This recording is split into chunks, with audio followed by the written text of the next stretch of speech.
자, 오늘은 고난을 이길 수 있는 복된 생활이라는 주제로 잠시 말씀을 드리려고 합니다. 우리가 계속해서 베드로전서를 공부하고 있지만 이 베드로전서 특별히 3장의 주제는 고난의 축복입니다. 고난 당하는 것이 우리에게 유익이다.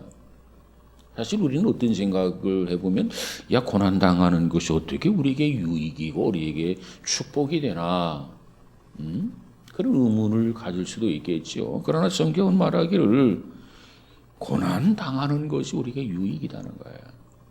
고난 당하는 것이 우리에게 축복이라는 거예요. 고난이 없는 것이 축복이 아니라 고난이 있는 것이 축복이라는 겁니다. 그 이유는 고난을 통해서 우리가 많은 것을 깨닫고 배우기 때문에 그렇습니다.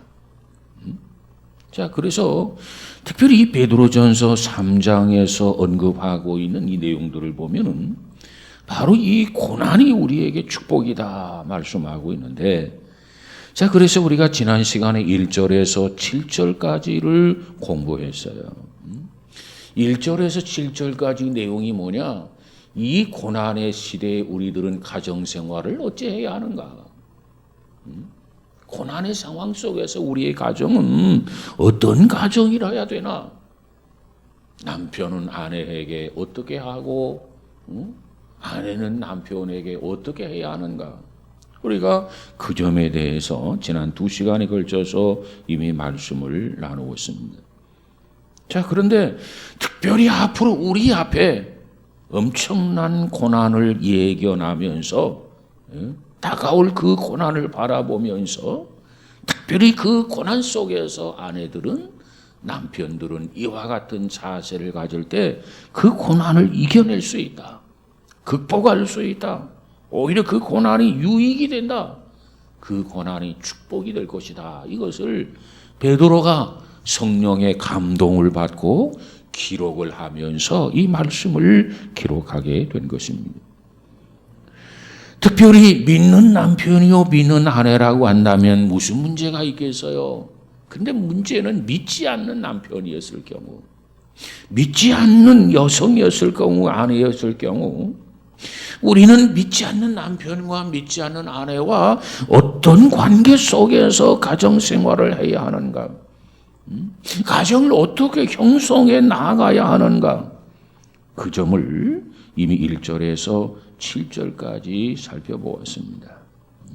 자, 오늘 이 8절부터 보게 되는데 우리에게 고난이 찾아올 때, 고난이 밀려올 때 우리들에게 가정이 있다라고 하는 것, 이것이 참으로 귀한 일이라는 겁니다. 정말 우리들이 고난 속에서도 나에게 가정이 있다. 이 가정을 통해서 하나님의 축복을 바라볼 수만 있다면, 이 가정을 통해서 뭔가 새 힘을 얻을 수만 있다면, 그래서 그 새 힘을 통해서 용기를 가지고 그 고난을 이겨낼 수만 있다면 그건 참으로 귀한 은혜요 축복이라는 거죠. 그런데 가정이 없어요. 고난이 밀려와요. 어떤 용기를 가질 근거가 없어요. 힘을 얻을 만한 이유가 없어요. 그래서 참 하나님의 축복을 바라보지 못한다고 한다면 참으로 그건 비참한 인생이라는 겁니다. 자, 우리가 1절에서 7절까지 내용을 통해서 살펴보았고요. 가정생활에 대해서. 이제 오늘 본문 8절에서부터 어떻게 하면 그 의기투합에서 남편과 아내와 남편이 의기투합을 해가지고 고난을 이겨낼 수 있겠는가? 이 고난을 이겨내는 그런 그 복된 생활에 대해서 오늘 본문을 좀 나눠보고자 합니다. 자, 그러면 우리가 고난을 이기는 그런 삶을 살려면 어찌해야 되는가? 사람을 사랑하는 삶을 살아야 됩니다. 고난이 올수록, 역경이 올수록, 시련이 올수록 우리는 그 가운데서 사람을 사랑하는 삶을 살아야 한다는 거죠. 그래서 오늘 본문에서 베드로가 뭐라고 말합니까? 먼저 사람을 사랑하는 삶을 살라고 강조해 주고 있죠. 왜? 이 고난 속에서 이겨내는 방법은 사람을 사랑하는 방법으로라야 고난을 이길 수 있다는 거죠. 그렇습니다. 사람을 사랑하는 삶이야말로 고난 속에서 고난을 이기는 가장 축복된 생활이다. 이것을 베드로가 강조해 주고 있어요. 요컨대 오늘 본문에 보니까 고난이 찾아올 때 우리가 어떻게 살아야 하는가? 어떻게 사는 것이 복된 삶인가? 이 부분에 대해서 베드로가 다시 한번 지적하면서 우리에게 강조해 주고 있습니다. 그러면 이 고난 속에서 우리가 어떻게 살아야 하는가?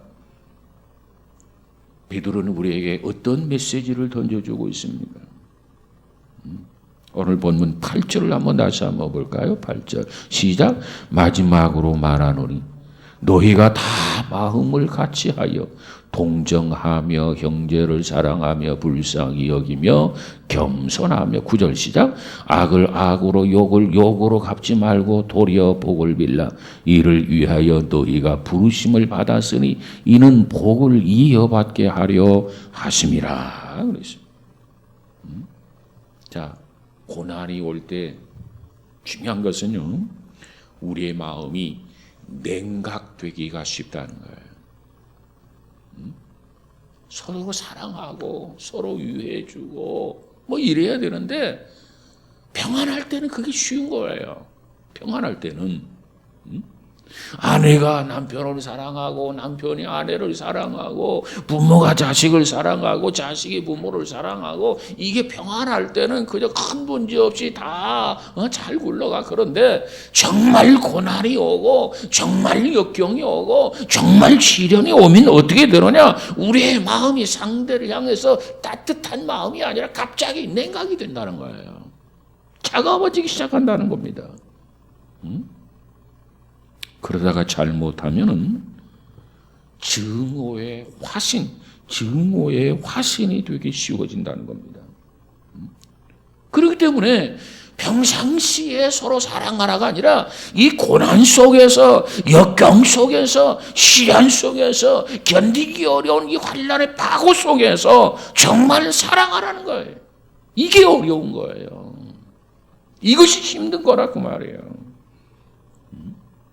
그러니까 지금 베드로는 고난 속에서 서로 사랑하라고 하는 것, 정말 이것이 그 무엇보다도 중요하다고 언급해 주고 있어요. 자, 그러면서 베드로가 뭐라고 말합니까? 사람을 사랑하는 삶에 있어서 이 8절에서 12절의 내용을 보니까 특별히 세 가지 측면을 강조해 주고 있습니다. 사람을 사랑하되, 특별히 형제 사랑. 고난이 오고 역경이 오고 그럴 때일수록 형제를 사랑하라는 거예요. 그러니까 어렵고 있는 거야. 아무나 할 수 있는 게 아니야. 자, 고난이 왔어, 역경이 왔어. 나도 귀찮잖아요. 그 상황 속에서 형제를 사랑하라, 형제를 돌아보라, 이게 쉬운 게 아니라는 거예요. 그런데 베드로는 말하기를 고난을 이길 수 있는 방법이, 키가 바로 여기에 있다는 거예요. 사랑하는 삶. 누구를 사랑해야 되느냐? 형제를 사랑하라. 또 누구를 사랑해야 되느냐? 나에게 고난을 가져다 주고 나에게 핍박하고 있는 그 핍박자 상대를 사랑하라는 거예요. 뿐만 아니라 그 고난 속에서도 우리 자신들의 생명을 사랑하는 일이 무엇보다도 중요하다. 베드로가 이걸 강조해 주고 있습니다. 그러면서 지금 베드로가 오늘 본문 8절에 가보니까 뭐라고 설명하냐면 마지막으로 말하노니 그랬어요. 베드로가 지금 고난당하는 성도들에게 편지를 쓰면서 이 베드로 전서가 몇 장으로 구성됐냐면 1장, 2장, 3장, 4장, 5장으로 구성되어 있고 지금 3장 8절을 언급하고 있는데 3장 8절에서 마지막으로 말하는 이렇게 언급해주고 있단 말이에요. 아니 아직도 3장도 후반부 남아있고 4장도 남아있고 5장도 남아있는데 3장 8절에서 아니 마지막으로 말하노니 이게 무슨 소리? 고난을 이겨내는 방법, 고난을 극복하는 방법은 다른 방법이 아니다. 그럴수록 서로 사랑하라. 이 결론적인 것을 언급하고 있는 겁니다. 지금 이 베드로는 결론을 맺고 싶어 하는 거예요. 지금까지 우리가 고난받는 목적이 무엇이었는가? 또 고난의 모본은 누구였는가? 예수 그리스도였죠. 또 우리 앞에 엄청난 고난의 파도를 예견하면서 그 고난 속에서 우리가 어떻게 살아야 하는가? 우리들의 가정은 어떻게 지켜야 되나? 그 고난 속에서 인간관계는 어떻게 설정해 나아가야 되겠는가? 그 부분에 대해서 베드로는 지금 빨리 말하고 싶은 거예요. 빨리 언급하고 싶은 거예요. 그래서 오늘 본문 8절에 보니까 마지막으로 말하노니 그래서 마지막으로 말하노니 여러분 힘들수록 서로 사랑하는 것이 필요해요.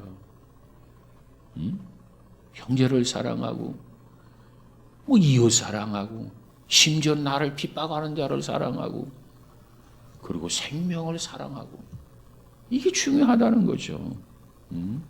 자 그러면 오늘 본문 8절을 다시 한번 볼까요? 8절 시작. 마지막으로 말하노니 너희가 다 마음을 같이하여 동정하며 형제를 사랑하며 불쌍히 여기며 겸손하며 그랬어요. 자 여기에서 마음을 같이하여 그랬어요.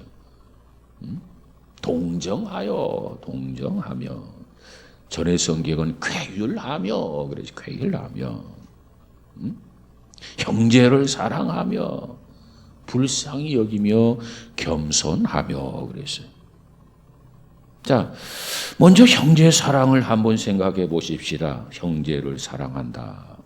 헬라어 원문에 보면은 형제를 사랑하며라고 하는 어구가 이 구절에 초점이 되고 있어요. 가장 핵심의 단어가 형제를 사랑하며. 그러면 그 형제를 어떻게 사랑해야 되느냐? 형제를 사랑하는 방법. 자, 이 형제 사랑이라고 하는 단어와 관련해서 몇 가지 중요한 단어를 베드로는 지금 언급해주고 있죠. 첫 번째 언급해주고 있는 것이 뭐냐면 마음을 같이 하라. 마음을 같이 하라. 형제를 사랑하기 위해서는 마음을 같이 하라는 거예요. 그 다음 두 번째로는 동정하며, 체휼하며, 그 소리. 체휼하며. 그 다음 세 번째는 뭐냐? 불쌍히 여기며, 불쌍히 여기라는 거예요. 불쌍히 여겨라. 그리고 네 번째 강조하고 있는 것이 겸손하며, 겸손하라. 자, 여기서 형제를 사랑하라. 이 고난 속에서 고난을 이기는 방법, 고난을 극복하는 방법, 무엇보다도 사람을 사랑하는데 사람을 사랑함에 있어서 형제를 사랑함에 있어서 중요한 것은 마음을 같이 하고 동정하면서 불쌍히 여기면서 겸손히 여겨라. 그런 방법으로 형제를 사랑하라는 겁니다. 그러니까 형제를 사랑하라고 하는 이 명령과 더불어서 베드로는 네 가지의 부가적인 충고를 하고 있는 거예요. 형제를 사랑하되 마음을 같이 하고 동정하고 불쌍히 여기고 겸손하라는 겁니다. 자 그러면 이 네 가지 중에 오늘은 두 가지만 좀 살펴보려고 그래요. 자, 첫 번째 뭐라고 말씀하냐면 마음을 같이 하라. 여러분 고난 속에서 남편과 아내, 부모와 자녀, 자녀와 부모 마음을 같이 해야 돼요. 이게 명령이에요. 자, 소아시아 지역에 흩어져서 고난받는 성도들에게 베드로가 지금 서신을 보내면서 그 고난이 앞으로 밀려오게 될 터인데, 밀려올 그 고난을 예견하면서, 그러나 이것은 이기지 못하는 고난이 아니다. 극복하지 못하는 고난이 아니다. 능히 이길 수가 있고 능히 극복할 수가 있다. 어떻게 하면 극복하느냐? 그럴 때일수록 서로 냉랭하지 말고 서로 사랑하라는 거예요. 서로 사랑하되 마음을 같이 하라는 거예요. 마음을 같이 하라. 말로만 사랑한다, 이걸로 사랑하는 게 아닙니다. 마음을 같이 하라. 자, 여기서 마음을 같이 하라고 하는 말은 사실 한 부모 밑에 태어나서도 큰아들과 둘째 아들이 생각이 다르잖아요. 성경에 보면 맏아들과 탕자가 생각이 다르잖아요. 한 아버지와 한 어머니를 통해서 태어나도 이렇게 다른데, 아니 어떻게 마음을 같이 하라는 거냐? 마음을 같이 하는 그 사랑을 나누라고 하는 거냐? 그건 불가능한 거 아닌가? 이렇게 반문할 수도 있어요. 그러나 여기서 마음을 같이 하라고 하는 말의 의미는 근본적인 것에 대해서는 하나가 되어야 된다는 거예요. 근본적인 것에 대해서는 일치하라는 겁니다. 그게 마음을 같이 하는 거예요. 자, 원어를 보니까 호모라고 하는 단어로 사용되어 있어요. 호모. 이 호모라고 하는 의미는 뭐냐? 질적인 일치, 동질성을 가르친다라고 하는 의미가 있어요. 동질성. 그러니까 근본적인 것이 있고 지엽적인 것들이 있는데, 근본적인 것을 통해서는 형제들이 똘똘 뭉쳐야 된다는 거예요. 형제들이 일치를 이루어야 된다는 거예요. 형제들이 서로 마음을 같이 해야 된다는 겁니다. 그런 사랑을 하게 될 때 그 고난을 이겨낼 수 있고 그 고난을 극복해낼 수 있다. 그래서 여기서 말하는 마음을 같이 하라고 하는 의미는 지엽적인 것까지를 언급하는 것이 아니라 중요한 근본적인 것들, 근본적인 문제들에 대해서는 마음이 나뉘어져서는 안 되고 마음이 하나가 되어야 되고 마음의 일치를 이루어야만이 서로 의기투합해서 이 고난을 헤쳐나갈 수 있다. 베드로가 그것을 강조해 주고 있습니다. 그렇습니다. 오늘 우리들이 모두가 그리스도 안에서 한 형제예요. 그러면 우리 모두가, 목사님도 장로님도 권사님도 집사님도 모두가 그리스도 안에서 한 형제요 한 자매인데, 그렇다고 한다면 우리는 특별히 고난과 역경 속에서 우리는 본질적인 것에 대해서는 적어도 다른 이유가 없어야 된단 말이에요. 본질적인 것에 대해서는 우리 모두가 다 동일하게 하나가 되어야 된다는 겁니다. 우리가 예배를 드리면서 신앙 고백을 하죠. 전능하사 천지를 만드신 하나님 아버지를 내가 믿사오며. 자, 세상을 하나님이 지으셨다. 그리고 예수 그리스도 하나님의 아들을 이 땅에 보내주셨다. 그리고 그로 하여금 십자가를 지게 하셨다. 우리의 죄를 대속하게 하셨다. 다 이루었다. 그래서 우리의 죄 문제를 다 해결해 주셨다. 그리고 그분이 다시 오실 것을 믿는다. 우리가 이와 같이 신앙의 고백을 하게 되는데, 우리 모두가 그리스도 안에서 구원받은 성도라면 이 근본적인 거에 대해서는 생각을 달리하면 안 된다는 거예요. 그 근본적인 것에 대해서는 우리가 일치를 이루고, 일치를 이루면서 한 고백을 하면서 이 고난을 위해서 기도하고 심서 나아갈 때 우리는 이 고난을 이겨낼 수 있고 극복할 수 있고 승리할 수 있다는 겁니다. 그걸 언급하고 있는 거예요. 본질적인 것에 대해서는 적어도 이유가 없어야 된다. 본질적인 것에 대해서는 우리 모두가 다 일체 하나가 되어야 된다는 겁니다. 그러기 위해서 우리가 예배 시간에 신앙 고백을 하게 되는 이유가 바로 거기에 있어요. 자, 형제 사랑은 어디서부터 시작하느냐? 하나님이 계시다. 그 하나님이 세상을 지으셨다. 그리고 하나님이 아담과 하와를 지으셨다. 그리고 하나님이 지금도 세계를 운행하시고 역사하신다. 그리고 하나님께서 죄인인 우리를 위해서 그리스도를 보내주셨다. 그리고 승천하셨다. 그리고 다시 오신다. 재림하신다. 이와 같은 근본적인 문제에 대해서는 우리가 이해가 없어야 서로 형제 사랑이 가능하다는 겁니다. 여기서부터 형제 사랑이 시작이 된다는 거예요. 그런데 나는 전능하신 하나님을 믿습니다 하는데 나는 안 믿어. 형제 사랑이 시작할 수가 없는 거죠. 서로 일치를 이룰 수 없는 거죠. 서로가 하나가 될 수가 없는 거지요. 그러면 함께 공동체로서 세상을 헤쳐나가고 이길 수 있는 근거가 없는 거예요. 그래서 베드로는 이와 같이 오늘 본문에서 마음을 같이 하는 데서부터 형제 사랑이 시작이 된다고 하는 것을 언급해 주고 있는 겁니다. 그래서 지엽적인 것과 본질적인 것, 우리가 이렇게 구분해 보면 돼요. 이 본질적인 것에 대해서는 우리가 다른 생각을 가지면 안 돼. 모두가 본질적인 것에 대해서는 아멘 하고 믿음을 가지고 받아들여야 돼. 그러나 지엽적인 것을 가지고는 의견을 달리할 수 있고 생각이 나눠질 수 있어. 근데 그건 문제가 되지 않아. 형제를 사랑하기 위해서는 무엇보다도 본질적인 것, 근본적인 것에 대해서는 일치를 이루어야 된다. 그래서 베드로는 말하기를 마음을 같이 해야 된다. 이렇게 강조해 주고 있는 겁니다. 어떤 복음 전도자가 유명한 미국의 무디 목사님이라고 하는 분이 계시는데 이 무디 목사님이 전도자죠. 근데 무디 목사님이 이렇게 전도를 하는데 어떤 전도자가 찾아왔어요. 그리고 나서 말하기를 무디 목사님이 하시는 그 전도 방법에 대해서 비판하기를 시작합니다. 그래서 그가 비판하는 말을 다 듣고 나서 무디 목사님께서 그 비판하는 그 목사님에게 무디가 전도하는 그 방법에 대해서 비판하는 그 목사님에게 이렇게 말했습니다.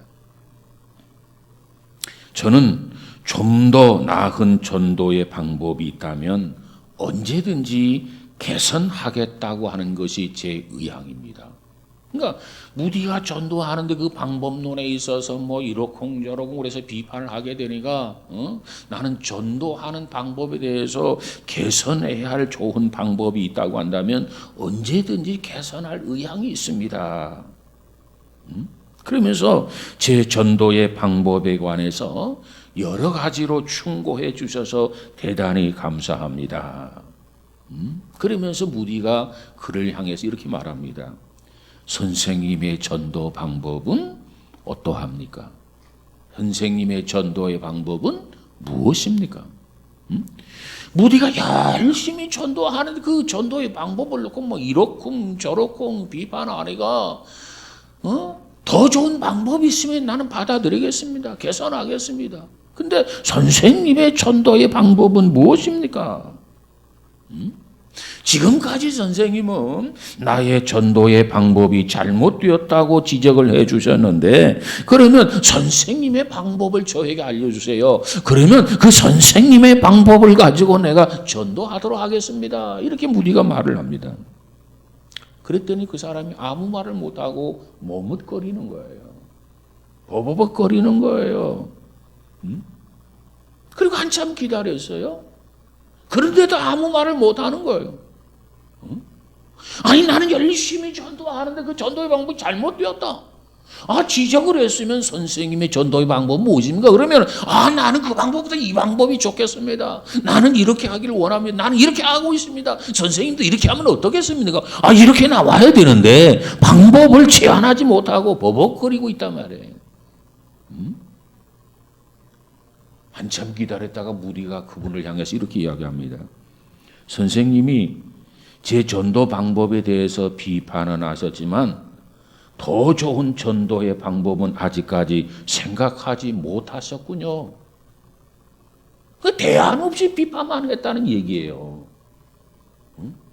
어떤 좋은 방법을 가지고 비판하는 게 아니라 그냥 막연하게 하지도 않으면서 어떤 방법도 없으면서 무디가 하는 그 전도의 방법을 비판한 거예요. 그래서 무디가 그를 향해서 선생님이 제 전도의 방법에 대해서 비판은 하셨지만 더 좋은 전도 방법은 아직까지 생각하지 못하셨군요 하면서, 그러면 무디가 하는 말입니다. 부족한 대로 제가 지금까지 해온 방법대로 저는 계속해서 전도할 수밖에 없습니다. 그렇다고 전도 안 할 수는 없는 거라는 거죠.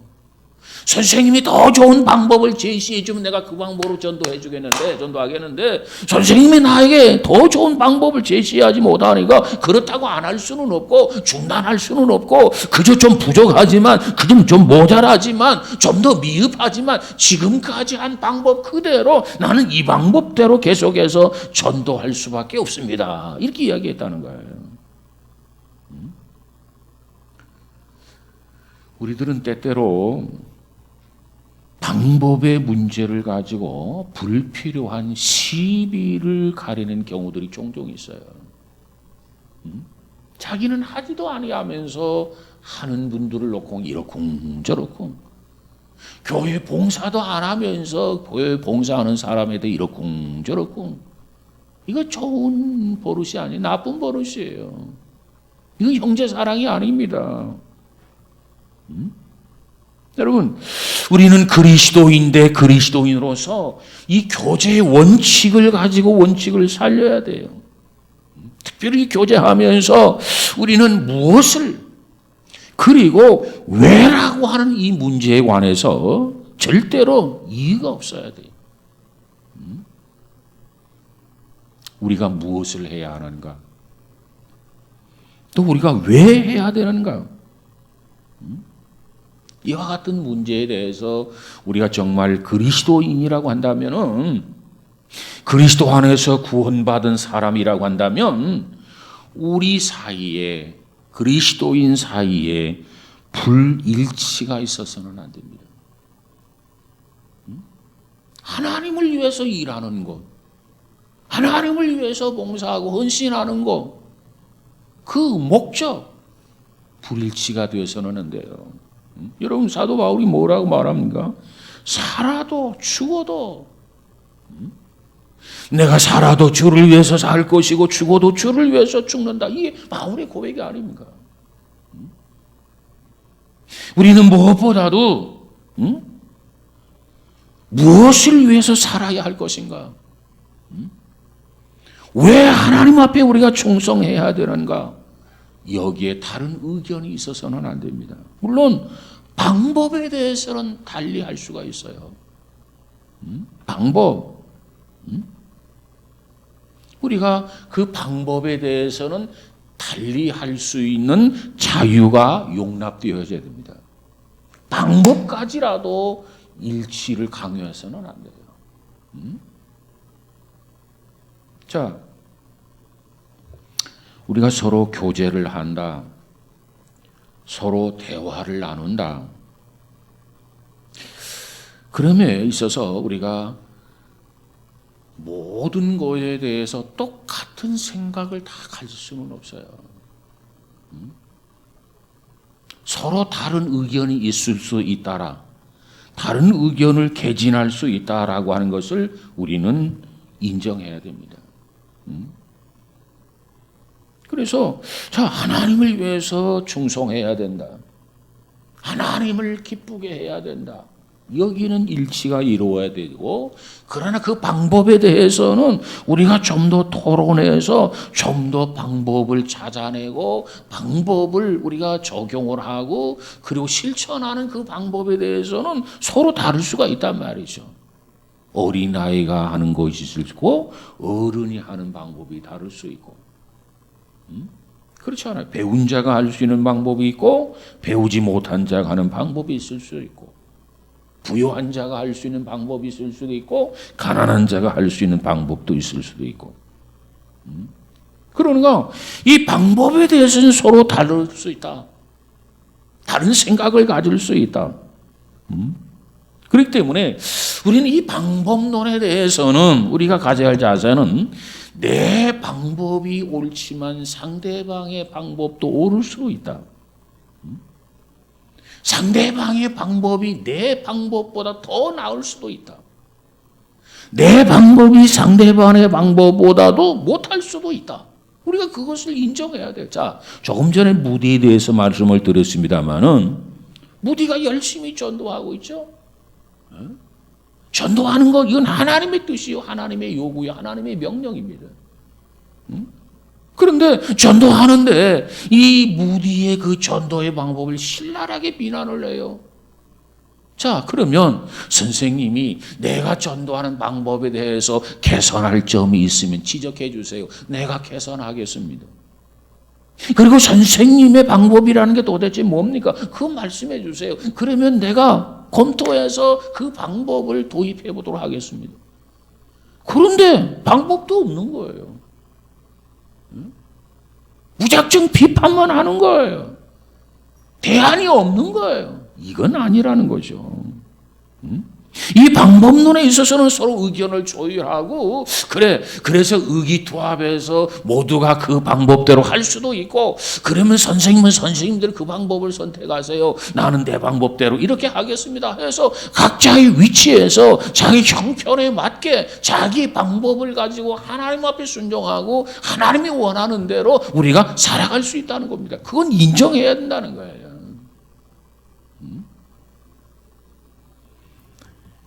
때로는 내 방법이 옳고 상대방의 방법은 옳지 않다, 그릇된 방법이다, 매도하는 경우들이 있는데 그건 잘못된 생각이라는 겁니다.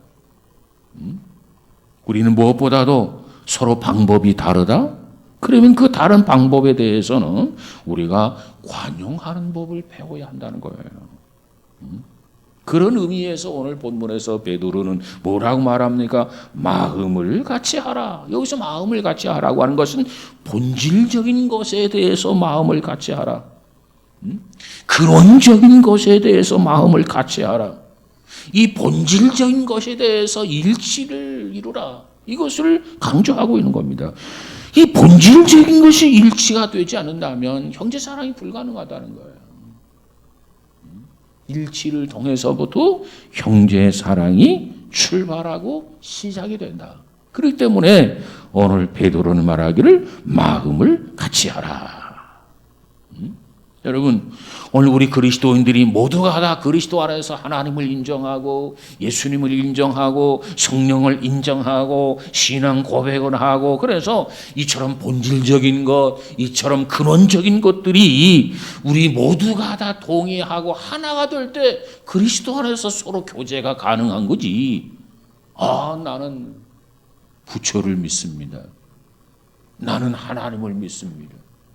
하나님을 믿고 부처를 믿는 사람이 그리스도 안에서 교제가 가능합니까? 아니죠. 그건 불가능한 거예요.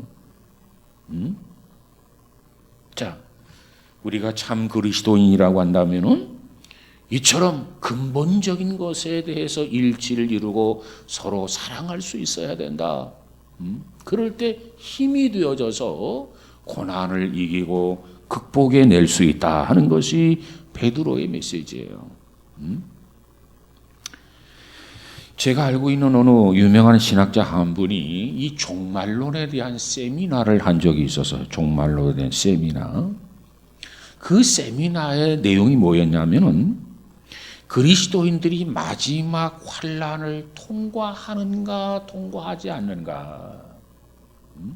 우리 그리스도인들이 마지막 대환란이라고 하는 환란이 다가오게 되는데 그걸 7년 환란이라. 전 3년 반, 후 3년 반, 한때, 두때, 반때, 이렇게 계시록이나 다니엘서 보면 그 마지막에 대해서 언급해주고 있는데, 그 환란에 대해서, 그 환란은 우리가 지금 당하고 있는 사소한 환란과는 비교가 되지 않은 큰 환란. 그래서 그 앞에다가 대환란이라고 하는 용어를 붙여서 우리가 통용하게 되죠, 오늘을.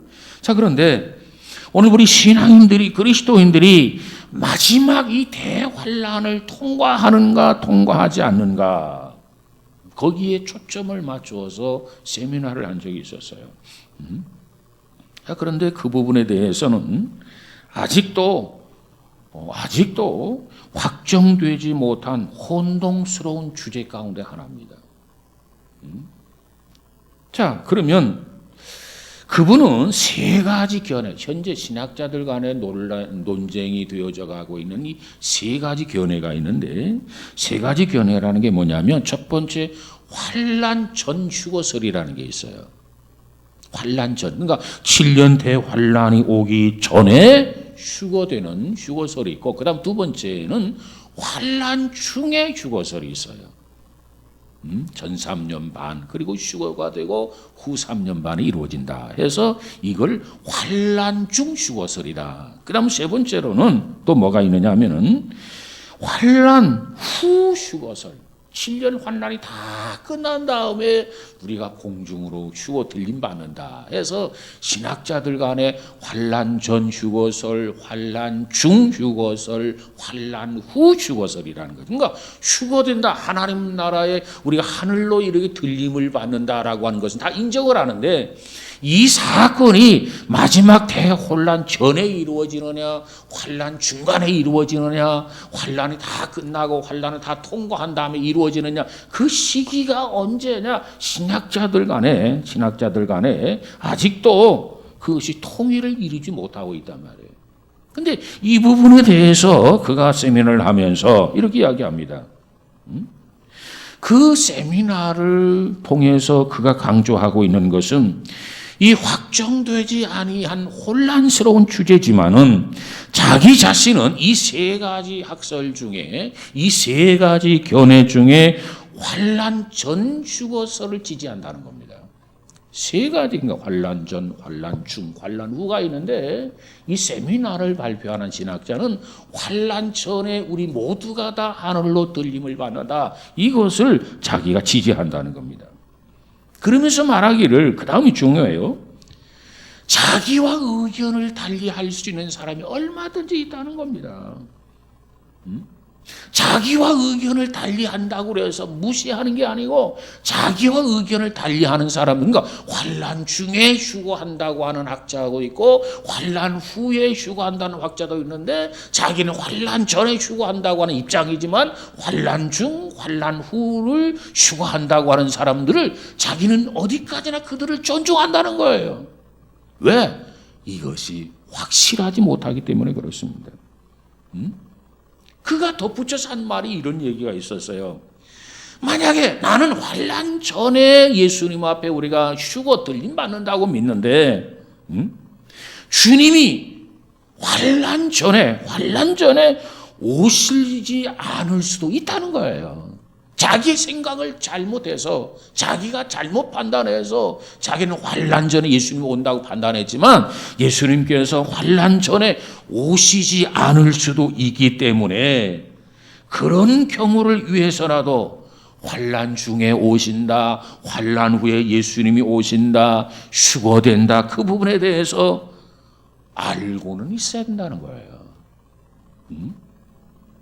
그리고 그는 결론으로 이렇게 이야기를 했습니다.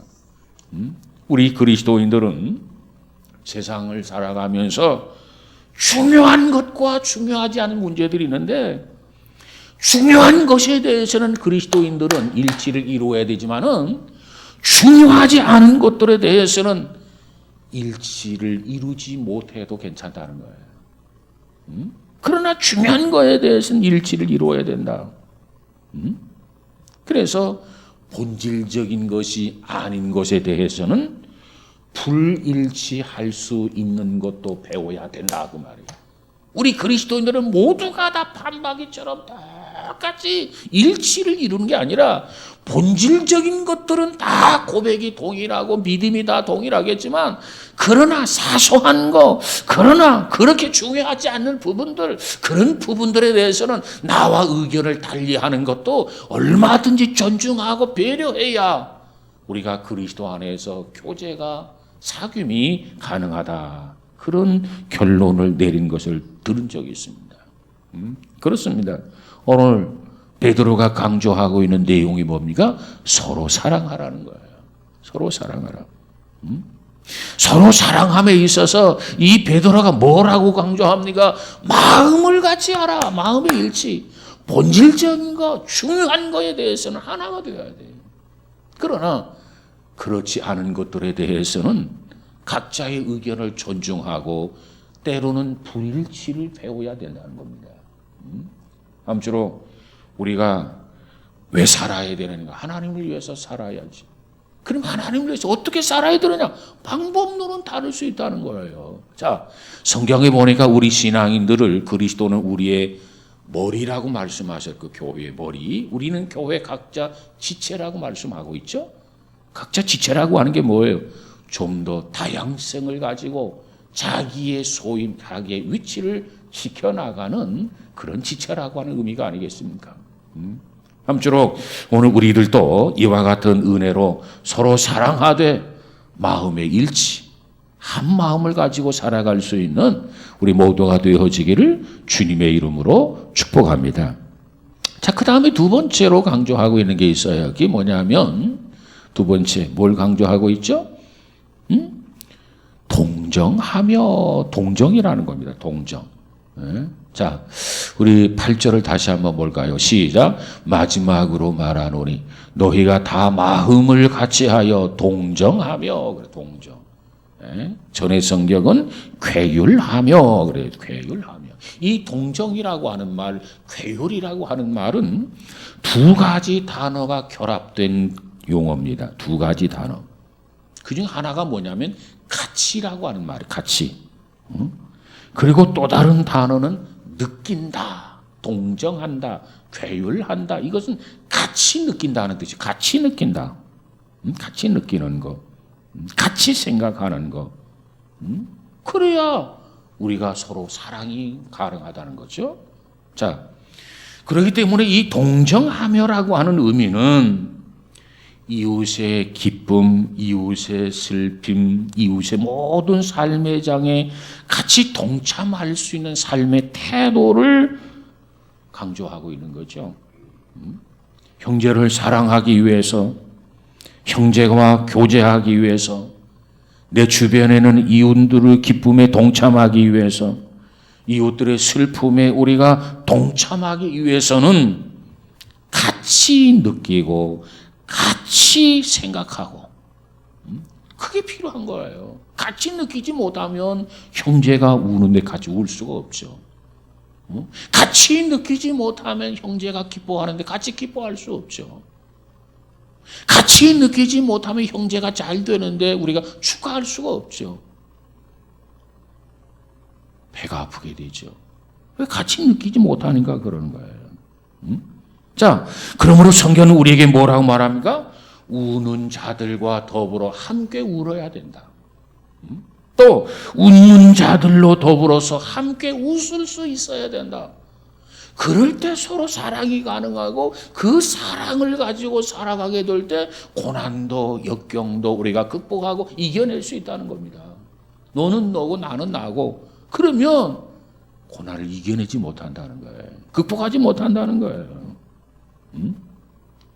자, 우는 자들과 더불어 함께 울고 웃는 자와 더불어서 함께 웃는다. 참 이게 어떻게 보면 굉장히 쉬운 것 같아요. 그까짓 거 못해? 울 때 같이 울면 되고 웃을 때 같이 웃으면 되지 뭐. 너무나 쉬운 것 같아. 그런데 가만히 이 내용을 보니까 참 이것이야말로 쉬운 게 아니구나 그런 생각이 들어요. 자, 그 중에서도 우리가 다른 사람과 더불어서 함께 운다라고 하는 거 이건 그래도 좀 더 쉬운 것 같아요. 우리가 TV를 보나 어떤 드라마를 보나 그럴 때 정말 우리가 눈시울을 적실 때가 없지 않아 있잖아요. 자, 그런데 그 다음 더 어려운 게 있어. 더 어려운 게 뭐냐면 웃는 사람과 더불어서 같이 웃을 수 있는 거. 야, 이건 더 정말 어려운 것 같아요. 자, 다른 사람이 성공했어요. 다른 사람이 출세했어요. 그러면 우리가 박수치고 같이 기뻐하고 같이 축하해주고 이래야 되는데 이게 쉽지가 않다 그 말이에요. 슬픈 드라마를 봤을 때는 쉽게 같이 웃어줄 수 있고 같이 동정할 수가 있는데 다른 사람이 잘 될 때, 성공했을 때, 출세했을 때 이럴 때 같이 밤새워서 좋아해주고 기뻐해주고 환영해주고 축하해주고 해야 되는데 그게 잘 안 된다는 거예요. 약자를 동정하는 것은 쉬운 것 같아요. 나보다 못한 자에 대한 동정은 쉬운 것 같아요. 그러나 나보다 잘 되는 거에 대해서는, 나보다 성공하는 거에 대해서는 이거 결코 쉬운 게 아니고 정말 어려운 것이다. 그런 생각이 들어요. 그런데 그러기 때문에 베드로가 강조하고 있는 게 그겁니다. 뭡니까?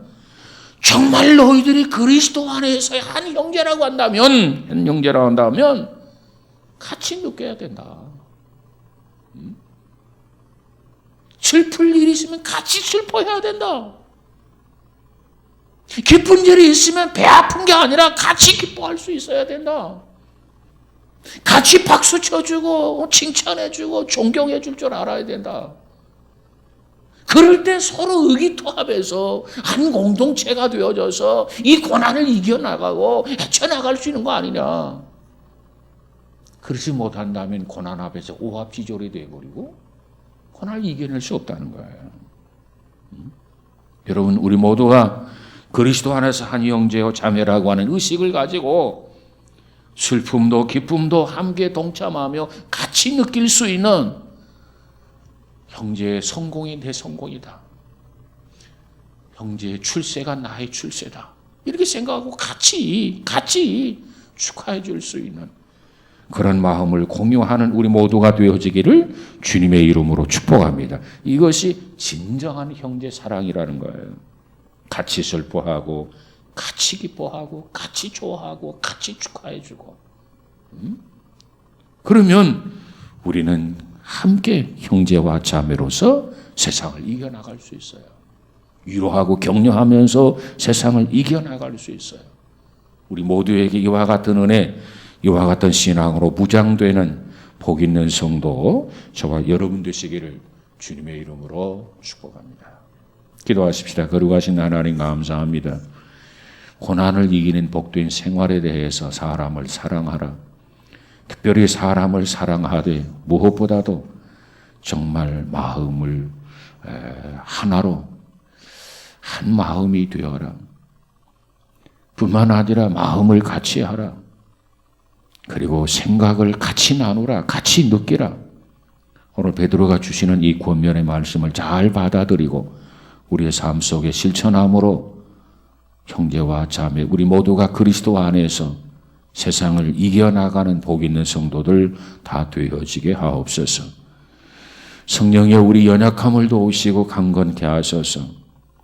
세상에 대해서 패배자가 아니라 주께서 세상을 다 이기신 것처럼 우리도 넉넉하게 바르게 이기고도 남음 있게 하여 주옵소서. 거룩한 성회를 지키고도 한 주간이 시작됩니다. 세상 속에서 어떤 일을 접하든지 간에 주께서 힘이 되시고 능력이 되어 주옵소서. 그래서 매 순간마다 주의 영광을 보며 살아갈 수 있는 복 있는 자들이 다 되어지게 하옵소서. 예수님 이름으로 기도하옵나이다. 아멘.